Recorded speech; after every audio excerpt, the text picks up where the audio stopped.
Mesdames, Messieurs, bonjour à toutes et à tous, bienvenue au journal. Le Burkina commémore dans le recueillement et la soif de justice le 18e anniversaire de l'assassinat de Norbert Zongo et de ses 3 compagnons le 13 décembre 1998. À Ouagadougou et Bobo-Dioulasso, des rassemblements ont été organisés par les organisations démocratiques de masse. Cela dit, aujourd'hui, 13 décembre 2016, 18 ans déjà, que Norbert Zongo et ses 3 compagnons d'infortune étaient assassinés. En cette date anniversaire, le collectif des organisations démocratiques de masse est allé se recueillir sur la tombe du directeur de publication du journal L'Indépendant. Une marche a été aussi organisée à travers les artistes de la ville. Les marcheurs ont une nouvelle fois réclamé vérité et justice pour Norbert Zongo ainsi que pour toutes les autres victimes de crimes de sang. Reportage d'Hilar Essieyen, Ismaël Djilouma Sirima. Une minute de silence en mémoire de Norbert Zongo et ses compagnons. Assassinés, enterrés depuis 18 ans, des voix s'élèvent encore aujourd'hui contre l'enterrement du dossier. Après la cérémonie de recueillement et le dépôt de gerbes, l'Assemblée s'est déplacée à la place pour réclamer vérité et justice pour les crimes de sang. À ce jour, les dossiers d'Abo Boukari, Thomas Sankara, Norbert Zongo, le dossier des victimes de l'insurrection populaire et du putsch traînent toujours dans les couloirs de la justice. Est-ce normal, camarades? Est-ce normal, camarades? À partir de la place de la Nation, les membres et sympathisants du collectif des organisations démocratiques de masse ont entamé une marche à travers les artères de la capitale pour dénoncer le silence des autorités judiciaires sur le dossier Norbert Zongo. Sur le dossier Norbert Zongo en particulier, depuis l'annonce, le 10 décembre 2015, par les autorités de la transition, de l'inculpation du soldat Christophe Kombaseri, du caporal Wambaspa Nakulma et du sergent Banagoulo Yaro, c'est un silence radio. Le collectif a également profité de la tribune pour réclamer le départ des militaires étrangers sur le sol burkinabé. Rendons-nous maintenant à Bobo-Dioulasso pour voir comment le 18e anniversaire de l'assassinat de Norbert Zongo a été commémoré. Les organisations syndicales ont tenu une assemblée générale pour évoquer les luttes du journaliste et rappeler les actions menées pour que justice soit faite. Elles se disent déçues de la lenteur avec laquelle le dossier est pris en main par la justice au lendemain de l'insurrection. Reportage Drissa Traoré, Karim Sissé. Une minute de silence en la mémoire de Norbert Zongo et de ses 3 compagnons. Et le temps est donné ici à la bourse du travail de Bobo-Dioulasso pour la commémoration du 18e anniversaire du drame de Sapuy. Le conférencier du jour a fait un cours d'histoire sur le combat mené par Norbert Zongo jusqu'à son assassinat. Il a aussi fait un bref rappel des différentes organisations et manifestations qui se sont succédées pour que justice soit faite. Beaucoup de jeunes qui, effectivement, quand nous marchons en 98, ils avaient 6 ans. C'est eux, effectivement, qui ont fait l'élection. Ce sont les insurgés d'octobre 2014. Nous pensons qu'il faut nous asseoir. Il faut leur rappeler d'où vient le code MPP. Comment, effectivement, Norbert a été. Il faut leur rappeler tout ça. Et c'est pourquoi nous pensons qu'une marche et un meeting ne peut pas régler ce genre de questions. Par contre, une assemblée générale permet les échanges et permet d'informer au mieux la jeunesse parce que c'est elle qui doit prendre la relève. Après le départ de Blaise Compaoré, l'espoir était permis selon les organisateurs. Mais jusqu'à nos jours, le dossier piétine. En vérité, ceux qui dirigent notre pays, c'est eux aussi en réalité qui ont construit Blaise. C'est eux qui ont effectivement, si vous voulez, assis Blaise Compaoré dans son pouvoir. Donc c'est tout à fait normal que des gens qui sont en réalité des politiques ne peuvent pas effectivement échapper effectivement à ceux qui dirigent notre pays aujourd'hui. Car cela ne tienne, Bakary Milego demande aux uns aux autres de maintenir la mobilisation afin que lumière soit faite. Nous reviendrons au cours de notre prochaine édition sur le rappel des faits du drame de Sapuy. Cela dit, les musulmans du Burkina ont célébré dans la nuit de lundi à mardi le Mouloud ou la naissance du prophète Mohammed à Ouagadougou. La célébration a drainé du monde dans les différentes mosquées et places publiques.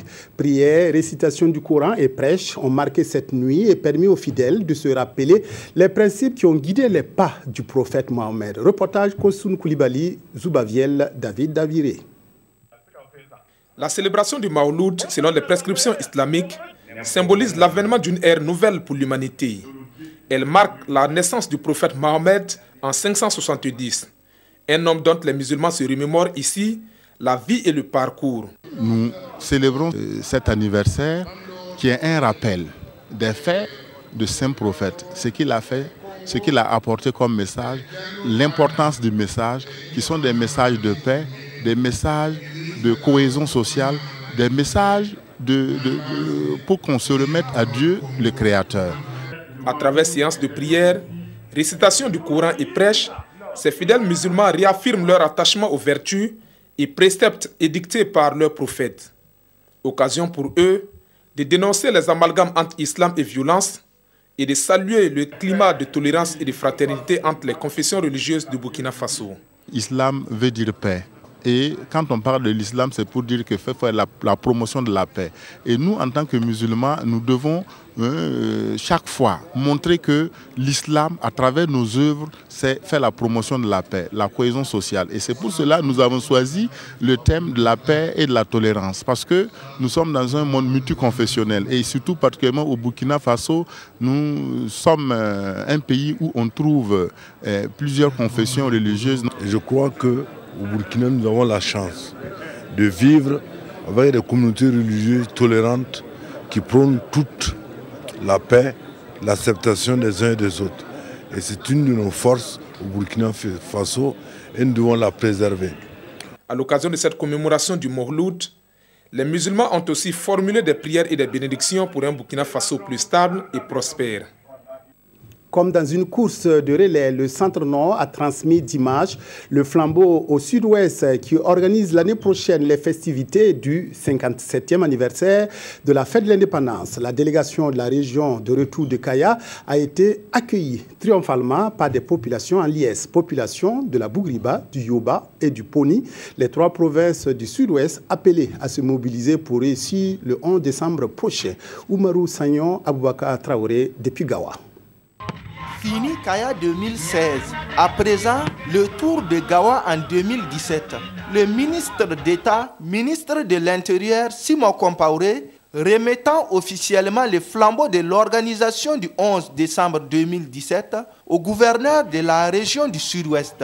Des émotions de joie de la délégation de cette région. C'est une joie parce que les populations de la région du Sud-Ouest sont confiantes qu'à l'issue du 11 décembre 2017, notre ville, notre région va changer de visage et nous allons rentrer dans la liste des régions qui ont maintenant des villes et non des bourgades comme chef-lieu de région. Sur le chemin du retour, ce lundi 12 décembre, c'est une liesse de joie exprimée par les populations de Orankwa, Dano, Djikologo, Djebougou, Tiankoura et Gawa, sortis massivement accueillir les flambeaux. À chaque escale, le même message. Il peut aussi symboliser une étoile. C'est pourquoi je vous invite, filles et fils du Burkina Faso, principalement les jeunes, les vieux, les personnes âgées, j'allais dire, de notre région, de retrousser vos manches. Parce que nous avons une occasion unique de transformer radicalement notre région. On ne pourra plus dire que la région du Sud-Ouest est délaissée. Les autorités coutumières, religieuses et administratives et la population ont affirmé leur engagement à relever cet important défi. En attendant, le flambeau prend la direction de la province du Numbiel avant de revenir dans la cité de Bafou. Les changements climatiques ne sont pas que négatifs, selon des spécialistes de l'environnement réunis à Ouagadougou dans le cadre du projet APTE 21 mis en œuvre par l'IRD au Burkina. La rencontre qui s'est tenue pendant 3 jours a permis aux acteurs des changements climatiques de valider les outils de mise en route du projet Application des prévisions climatiques et pratiques agricoles dans la traduction des événements pluviométriques extrêmes du 21e siècle en zone inondable. Issaka Ouedraogo, Yolande Lompo, précision. Leur mission, arrêter des méthodes standards de mise en œuvre du projet et définir les actions à réaliser. C'est le lieu également pour les participants d'échanger sur les plans à mettre en œuvre pour les 30 prochains mois et de recenser les risques jugulés par la sécheresse. D'explorer mais également exploiter les événements extrêmes pluviométriques qui adviennent dans la sous-région. Alors c'est parce que tout simplement on a toujours pensé que quand on parle de changement climatique c'est toujours négatif, alors que dans certains cas justement on peut faire usage de certains des événements spéciaux qui sont dus au changement climatique. Ce projet est financé par l'Institut de recherche pour le développement IRD et le Conseil scientifique agricole. Pour les partenaires, cet appui a permis d'améliorer les recherches sur les changements climatiques. C'est justement de mettre ensemble la communauté des agriculteurs et des utilisateurs, je dirais, de la recherche et les chercheurs qui travaillent sur les changements climatiques, les données, mais également sur l'éventuelle solution. Il y a un projet où les producteurs aussi, on demande leur avis. Et nous, avec la science, on va essayer de mettre ça en accord pour obtenir des résultats beaucoup plus durables. Le projet est financé à hauteur de plus de 150 millions de francs CFA. Il a débuté en juin et a une durée de 2 ans et demi. Vous le savez déjà, l'humoriste burkinabé Moussa Petit Sergent a été désigné par RFI lauréat 2016 de son prix Talent de Rire. Le prix lui a été décerné dimanche dernier à Abidjan lors du gala de clôture du festival organisé par Maman de RFI. Le Talent de Rire vise à promouvoir la carrière des jeunes humoristes africains et couronne ainsi les efforts de Moussa Ouedraogo de son vrai nom. Reportage Nongbakuda Arunamari. La carrière de Moussa Petit Sergent prend des galons à l'extérieur. Tout sourire, l'humoriste burkinabé, prix RFI Talent de Rire 2e édition, brandit ici son trophée. Le prix RFI Talent de Rire récompense les jeunes talents de l'humour en Afrique. En plus du trophée, une enveloppe de 4 000 €, soit plus de 2 600 000 francs CFA, accompagne le prix. C'est un sentiment de joie, c'est un sentiment de fierté qui m'anime et je suis content pour toute mon équipe, surtout pour mon équipe, pour tous ceux qui ont cru en moi dès le début et avec qui je travaille depuis très longtemps et moi je leur dédie à tous ce prix. Tu postules avec 3 spectacles différents d'au moins 1 heure et comme moi j'ai fait déjà 3 spectacles, donc du coup j'ai postulé avec mes 3 spectacles, donc c'est sur la base de ces 3 spectacles là que j'ai été retenu. Moussa Ouedraogo succède ainsi à Bassek Fils Miséricorde du Cameroun, lauréat de la première édition du festival Gondwana de RFI. Moussa Petit Sergent est arrivé sur les planches dès son jeune âge. Il a été formé par la compagnie Les Merveilles du Faso de Patrice Kaboré. Il a également remporté d'autres prix au Burkina Faso. Au Wistiti d'Or en 2011, il a décroché le prix du meilleur humoriste émergent. Il est également lauréat du Grand Prix national de l'humour de 2015. Fin du journal, merci de l'avoir suivi. Excellent après-midi à toutes et à tous en compagnie de la RTB.